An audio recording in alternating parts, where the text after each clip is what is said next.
This is 16 to 1, a podcast about education, teaching, and learning.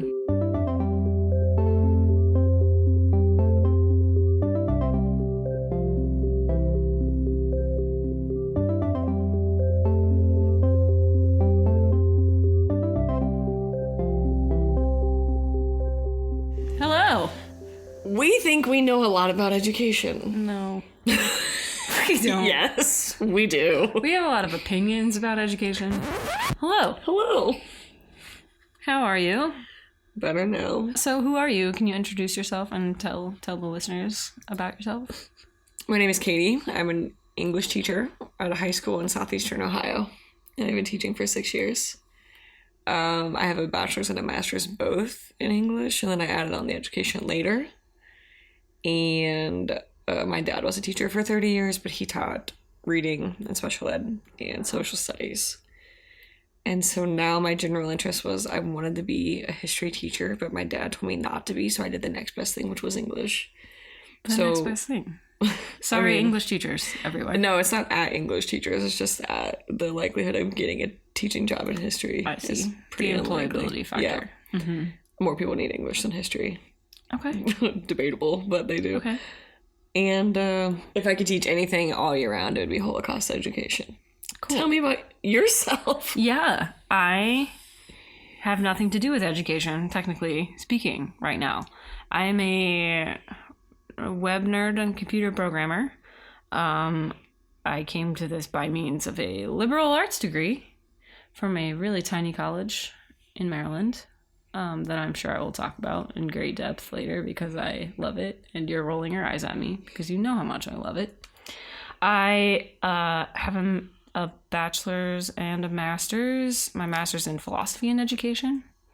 And I worked in education nonprofit space for a couple of years before I got kind of disillusioned a little bit and kind of switched careers. But I maintain an interest in education and kind of hope to circle back around and combine my interest in technology and education eventually. So that's where we are now. So we've decided that our superpowers combined would create a really interesting educational podcast. An educational podcast about education. Very loosely about education. So we're going to cover all sorts of topics in this podcast. It's going to be about formal, informal education, some of our favorite subject matters, higher ed, compulsory education. Anything we can wrap under it, really, basically. Anything that we can argue about for a little while, because we enjoy some friendly argumentation. The name of this podcast is 16 to 1, and that comes from... it's the average student-teacher ratio in public schools in the U.S., according to the most recent Department of Ed numbers that we could find, except for I do not believe that number for a single moment. I don't believe it either, but the Department of Ed says it's vaguely true as of, I think it was 2008 or something that we looked up.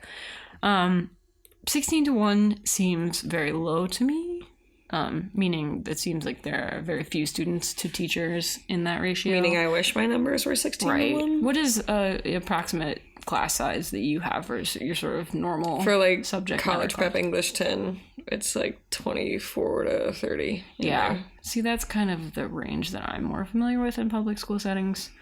So yeah, but I guess when you think about sort of rural schools, we just drove by a school yesterday that's very tiny, and they're so small they can't maintain a high school football team because they have so few students enrolled. So I guess if that's factoring into the average, that kind of thing. But that frustrates me on my end. Yes, most of our teacher friends are underwater with class sizes, I would say. Yeah. Yeah, and like tiny rooms. Like my room is tiny. Tiny rooms. To throw all of those hot stinky bodies. Teenage bodies in that right after lunch or gym class. I'm going to have to take a break just thinking about it because I'm not prepared. Yeah. You go ahead and take a break. Okay. So, what are we talking about today? We decided this week we're going to talk about the Oregon Trail because it's maybe my favorite and only memory of kindergarten. Yeah. And because I hadn't really had like a computer experience before that, even though my dad was a teacher, we didn't have a computer in the house until I was older, like Right. 3rd or 4th grade. So getting to go to half-day kindergarten, and I got to play what I remember as a very black and green example of the Oregon Trail, is still one of my favorite memories. And so now it's like popular again. So really very early graphical interfaces on computers is what we're talking about here. We looked this up and it was really, we both remembered probably the Apple II port of this. This is your part. that I'm will- gonna check out now. Yeah, no, Goodbye. say that. So we both remember the Apple II port, we think, because the Apple II was the computer that sort of started, actually, Steve Jobs and Steve Wozniak's Apple empire sort of started with putting Apple II computers into big school districts and other things like that. It was sort of the computer that revolutionized home computing. We're talking about the Oregon Trail, the video game, but also the Oregon Trail, the actual Oregon Trail that the video game is based on. So, Wikipedia and the National Park Service bring you this information directly from their websites, and I'm just going to briefly go through it because I think we all actually care more about the game that we know and love than the actual literal trail itself. Any questions? No questions. Please proceed. The Oregon Trail is over 2,000 miles long. I want to read it just like I would if I was reading to my students, but no one wants that. Okay, so Wait, here's the hold rough on. of it. Can you put on your teacher voice, please? Miss Katie, please read us. Do not call me Miss Katie. Miss Katie, read us some information about the Oregon Trail. The actual trail itself was more than 2,000 miles long. It ran east to west, and it connected the Missouri River to the valleys in Oregon. So it started in what would become Kansas, and Ew. then, I know, I was thinking about driving through Kansas. Brief interlude. Kansas is the worst state. I'm sorry for any of our listeners in Kansas, but that I think it's we a need place that should not exist. No, I think we need to be kinder to Kansas. Kansas was not kind to my There windshield. was a buffalo in Kansas. There was one buffalo That's more than Colorado. in all of Kansas. We saw it. Anyway, please So continue. Kansas is pretty forgettable as far as it goes, but it's part of this, which also explains why the Oregon Trail was truly miserable, was because they had we to were go trailing through Kansas. on foot or on a wagon. And I hated it in a car that was air conditioned at 75 miles an hour. Yeah, we had to be careful about our supplies and fuel We almost ran. on our Oregon Trail through Kansas. You can run out of gas in Kansas if you're not careful. Do not let your gas tank get below half because you might run out. Kansas isn't a place I want to be with gas, let alone without gas. Okay, so it was through Kansas, what would become Kansas, and then also obviously Nebraska and Wyoming and Idaho and Oregon. In 1810, this guy, Robert Stewart of the Astorians, who were a group of fur traders, became the first white man to use what later became known as the Oregon Trail. His 2,000-mile journey took 10 months, and even at 10 months, it was still much less rugged than Lewis and Clark's, and it took that freaking long. That's a long time. So 1843 is one of the biggest ones. This migration was led by a former U.S. Army captain, and they had just under 1,000 people who made the journey. They ended up getting there just, I think, during October of that year, 1843, and he charged them each $1. So he was rolling in the dough. So yeah, that was like one of the big ones though. Okay. And that one got really, really popular, and that was like one of the biggest whole group travels, I guess we can call it, through all of Kansas, God forbid. And then finally, the biggest one, obviously, is the gold rush of 1848. It was 18 to 1 male to female, which is insane. Ratio of travelers. Yeah. That's upsetting. I mean, I don't want to be really. on that trail. So roughly by the end of it, 112,000 males to 8,000 females. Oh my. And of Oh my. 5,500 of them over the age of 15. This is what we call a problematic That's a lot. ratio. So anyways, the gold rush went on, obviously being extremely successful. After 1849, it actually brought in more than $15 million worth of gold per year. 50 million. That's what Wikipedia said. Thank you, Wikipedia. So go donate to them, or don't donate if that's incorrect. But it says that it was $21 per ounce, which probably checks out. I would find that to be a reasonable amount, and 18 whatever. So part of the Oregon Trail was used even through like the Civil War, so like 1861, 1865. But then by that time, we were starting to modernize finally trains and planes and automobiles, sans planes. So I guess this is actually the real Oregon Trail, for whatever reason, is farther south than I thought that it was. Well, until Maybe I got to Oregon. Yeah, well, at what point does it get from Kansas all the way up it only yonder? cut through like a very small corner of Colorado, so it went north pretty quickly. Like up through Idaho. But they start in St. Louis, right? Yeah, so Ish. they just keep cutting up. But St. Louis is like way over on the eastern So side. interesting. It's not the most direct path. Well, no, but they don't want to go through Nevada. And so there 'cause was that's a route. hot. There was a route that some people took that would only save 7 days, but it took you through the desert for like 40 miles. Okay. And there was no way to have a fire, no fuel, like there was nothing. So that was one of the reasons why like that wasn't a very usable path, was because they didn't want to have to actually go through the desert. Interesting. So even traveling like through Nebraska, Wyoming, Idaho, and Oregon was safer than like through any portion of Nevada. So that's the actual Oregon Trail. It feels like a lot. I'm So- not built for that sort of travel. No, I don't think many people were. Hence this game's guess- creation. Gold talks though. Like that's Gold Talks. well, people just wanted to get away from the British. Also, They I would mean, probably get their own land, right? well, that and it got them away from like the politics of the East. I remember and, that. like I remember that fort up there, Astoria. Is that what you said it was? Or Astoria. the fur traders. Yeah, we visited that when we got to that part of Oregon. You did. I've never been to When Oregon. I was a kiddie, we went up there to Fort Astoria and we got out, walked around. It was a bunch of logs, basically. If you're remnants of the trail. No, the fort. The fort was logs. What I meant to say was that it seems that, I mean, a lot of these travels would have been similar, obviously, because they were taking the same route.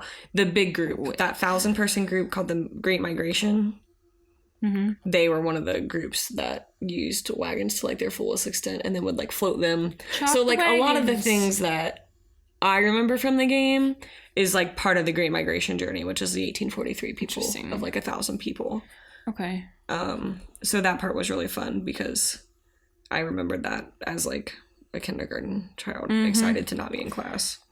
Okay, well, that's why the game, I guess, is important. So this leads into what you're going to be telling us about. Yes. I'm going to be telling us about this crazy guy named Rowage. Don Rowich. I had the hardest time trying to pronounce this guy's name. I just started calling him Don like we were old school buddies when I was Like when my researching students this. call William Shakespeare Bill. Yes, this is Bill, but instead his name is Don. Don Rowich? Rowage. I'm gonna struggle. You've got Just it. get used to it. Okay, so Don Rowich is the guy who gave birth to this incredible invention called the Oregon Trail, the video game that we all know and love from our early kindergarten years and beyond. So the game, just like everything you talked about, you assume the role of a wagon leader, and you go from Independence, Missouri to Oregon City in a covered wagon. 1847 is the date, I think, that the original So game was before set. the gold. It's before the gold, Rush. but probably around... Oh, it's a right little- there. Okay, so it's a little after the Great Migration time, but right before the gold rush. So everyone's heading out for golder pastures. Goldener pastures. Gold... Good try. Gold pastures. You were right there. So... And they all died on the farm. That's how it Yes. sounds. They went out for greener pastures. Rip. So, in 1971, Don Rowich was a guy who was trying to figure out how to teach his kids everything that you just talked about and get them excited about a unit that was called, apparently, Wow, that's the, hard. the Western expansion of the mid-19th century, which for 8th grade history class just sounds absolutely riveting. Snooze. He first. actually dressed up as Meriwether Lewis to try to get his class interested. I like this guy. He sounds really great, and I want to hang out with him. He sounds amazing. He still does educational technology consulting, and I just kind of want to call him up and chat. But yeah, so he dressed up as Meriwether Lewis because what 8th grader doesn't like it when their student teacher dresses up as Meriwether Lewis? So he's trying really hard to get it was the 70s, so it wasn't really that different. This is true. Looking. He might have just fit in. This is just what you put on when you go to class. Like he didn't change. When you go to school, when you go hang out with your hippie friends, Meriwether Lewis regalia. Anyway, so he is trying to get his students interested in this concept that some of us might find less than riveting. And he originally had this idea to make a board game to teach essentially the Oregon Trail, the journeys to the West. And he had a couple of friends who were also student teachers at the time, Paul Dillenberger and Bill Heineman. These guys suggested that he try one of these fancy new computer options instead of a board game. So they used what is just an absolute ridiculous thing to read now, but HP Timeshare Basic, which is a basic programming language interpreter running on an HP 2100 mini computer to write a program to teach the subject. So to get an idea of how these... read your next line of notes. Yes, these computers are old AF. It's just, they're nothing, this interface would be nothing like what you and I are used to right now. We're sitting here with our laptops on our laps as we read these notes for these shows. These computers, they required a teletype or a teleprinter, which is like these weird kind of things that look like typewriters that connect through a phone line to a mainframe computer, which is the size of probably the room we're sitting in right now. They're huge. I can't imagine interacting on a computer like that, but the way the students would eventually play the game is huddling around this weird little typewriter thing, and it would spit out printed results from a computer program that ran on the mainframe. So anyway... So the school already had this computer? The school had the mainframe, like the big computer, and they had a teletype in the classroom. Okay, so he just kind of built it around what he... Okay. Yeah, he and his friends... I just didn't know if it was like his that he like They programmed it. He and the two the friends, they like sat... I think they sat in like a janitor's closet, basically. It was like converted to sort of house the computer, I think. Something like that. It was very locked in a closet programming kind of nerdy days. Probably very limited sort of access. Well, it was very limited. When they ended up printing the source code for this thing, it was 800 lines of code, which I might write 800 lines of code in like a week or so, depending on what I'm working on in any given day. It's not a lot. It's not a lot by today's standards.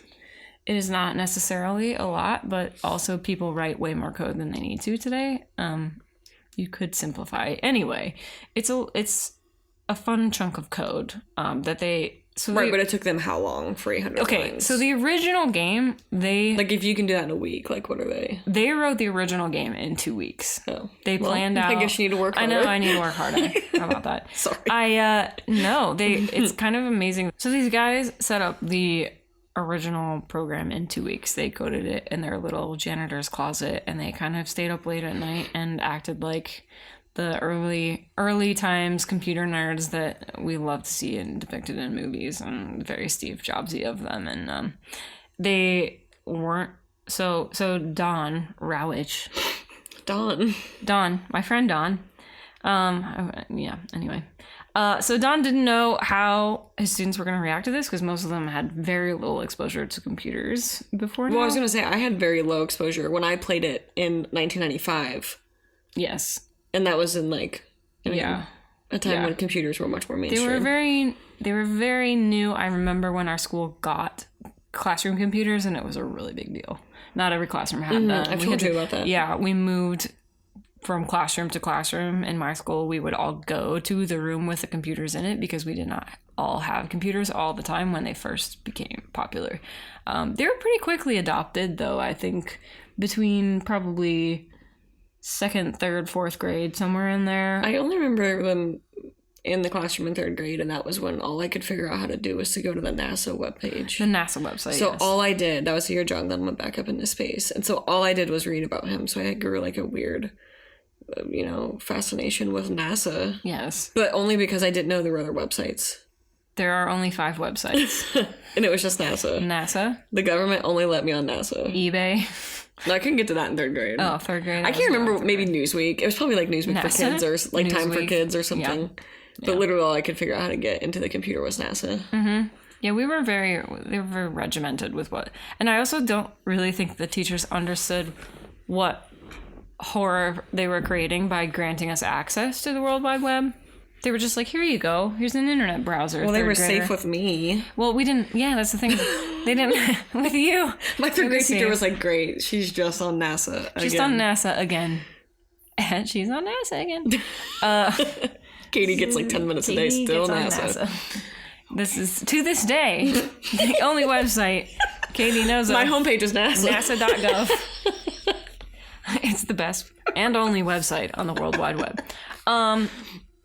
So anyway, Space Force. we both remember the early days. No Space Force. Please no.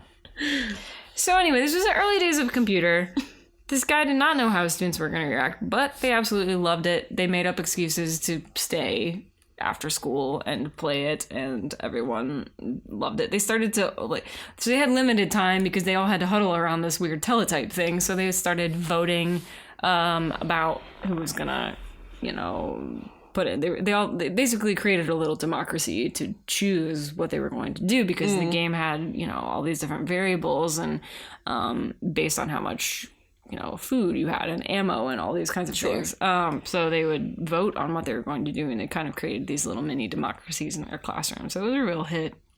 At the end of that term, he printed out the copies of the source code. Like I said, there's 800 lines of code, and then he deleted the program from the mainframe because they didn't really have use for it anymore because he was student teaching. Oh, I thought it got deleted, not that he did it. He deleted it. Can I just say, though, that as a teacher, anytime that I'm like, this is the greatest thing I've ever created, it's never liked. And anything that I create on the fly is their favorite thing. So for him to have put all of this work into something and then actually enjoy it, that's what I'm jealous of. Yeah. Not the success.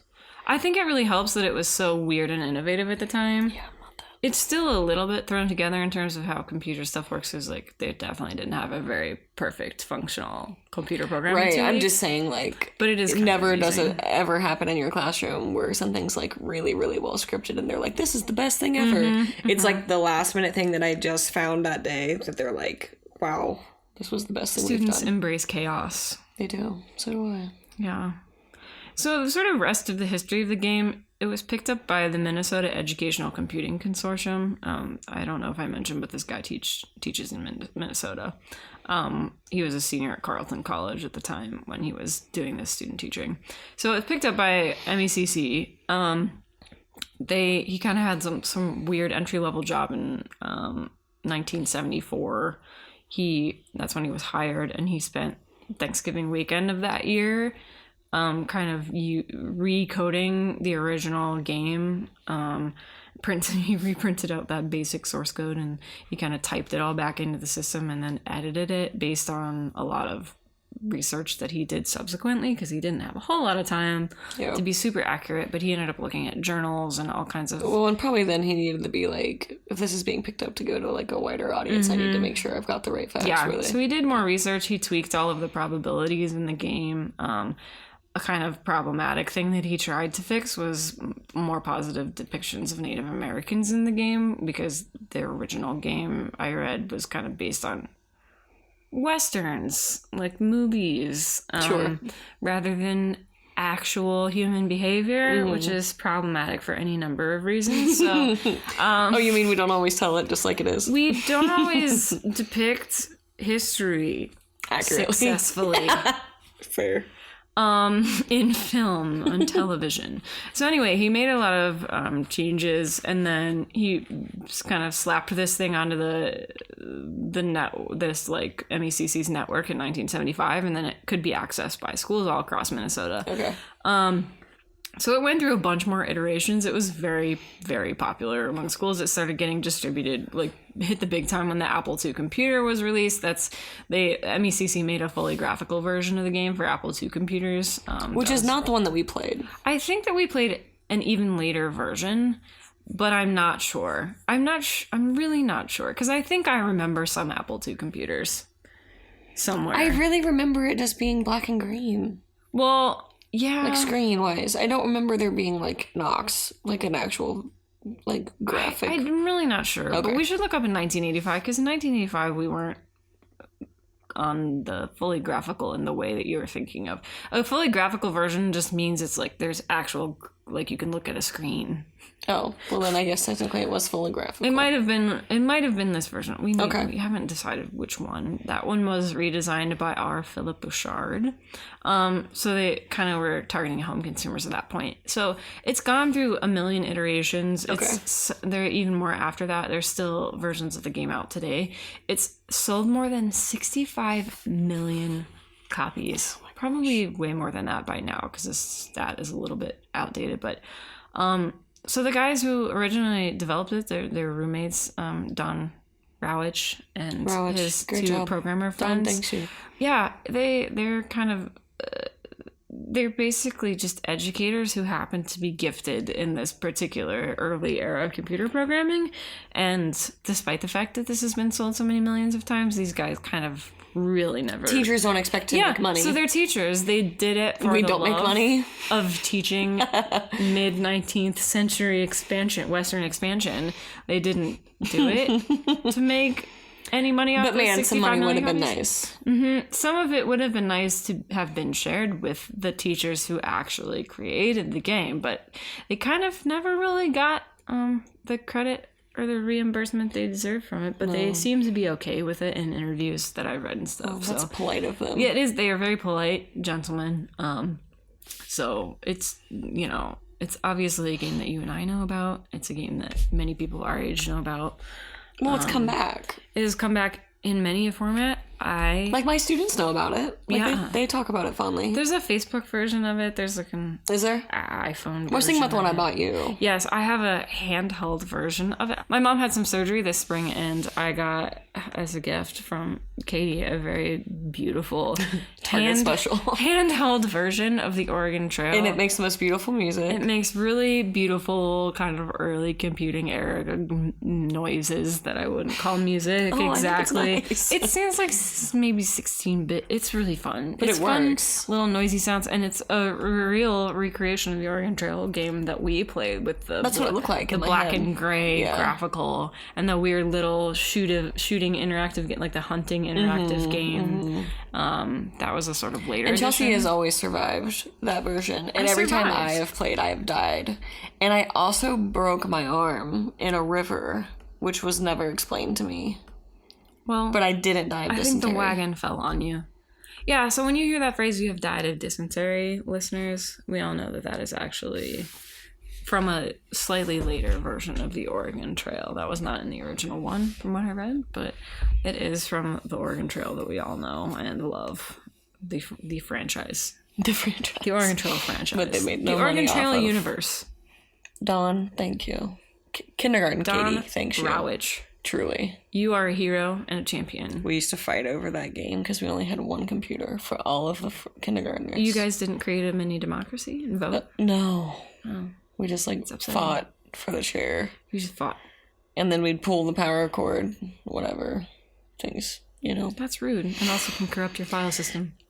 I'll tell Kindergarten Katie that too. Listeners, do not pull your computer power cord. Okay. So we're going to go ahead and... We're going to end. So we're going to go ahead and wrap up, This is it. Goodbye. This is the way we are departing. We're going to try to end on a note of something that we learned in the past week, because it is an education podcast. So what did you learn this week? So I learned... I'm upset. Oh, this is upsetting. I learned about brownouts. Which sounds nastier than it is, but it's still kind of nasty. It's the thing that happens when you lose power, but only kinda. And basically it turns your whole house into the Disney Haunted Mansion ride because all the lights flicker All your appliances kind of keep turning on and off like they're haunted. Your sump pump alarm will start going wee, Which is the worst sound on it's earth. really creepy at 3 a.m, especially. So there was a big storm here in central Ohio, and there were a bunch of tree limbs down everywhere, and people had holes in their roofs and things bashed in, and trees falling on cars all around us. Our house luckily did not take any damage, but we did halfway lose power because there was probably Which was sort of more frustrating than just losing power. Yeah. Because we were constantly in between it. But then also, what I think is maybe the most important thing that I learned also from this, I'm not going to piggyback on yours, but like you're always at a really high risk for a surge issue. yes. So even though we had power, we couldn't actually use anything. We unplugged everything that was in risk of being fried by a surge. So we unplugged all of our TVs and No AC. gaming systems. We turned off the AC. We actually left the refrigerator plugged in because we just wanted to risk it, I guess, to keep our food cold. But we unplugged pretty much everything else. We didn't charge our phones. But the thing that I thought was very interesting that I learned was that if you have smart light bulbs, we have a few light bulbs in our house. And if you have smart light bulbs and there is a brownout or a lowered voltage going to the light bulbs, they will flicker like a strobe light. Yeah. We got a call from a concerned friend saying, "Are you home? Your house is dancing," basically. It looked like we were having a dance party in our house because our smart lights were just flickering rapidly. So we had to leave. We had Once to upon leave a the time in movie. Hollywood. We did not get to see Don't tell me the ending. Leo DiCaprio's ending. Listeners, please do not tell us the ending of that movie because we're gonna go back and see I'm it. gonna get there. So yeah, that's everything I learned about power brownouts. Oh, I also fixed the dryer again. Okay, well, I learned, or sort of just expanded maybe my knowledge. I don't know why this is knowledge that I found useful. Basically, my Rolodex, if you will, of knowledge is things I really don't actually need, like ever. So Chelsea and I play trivia weekly at a local place, and this week one of the questions was about the Assateague and Chincoteague ponies, in which two states share the responsibility of the Assateague ponies. And I knew that Chincoteague was in Virginia. And I I did had not. just read that Assateague was in Maryland because I just watched a Facebook video of those ponies in the surf.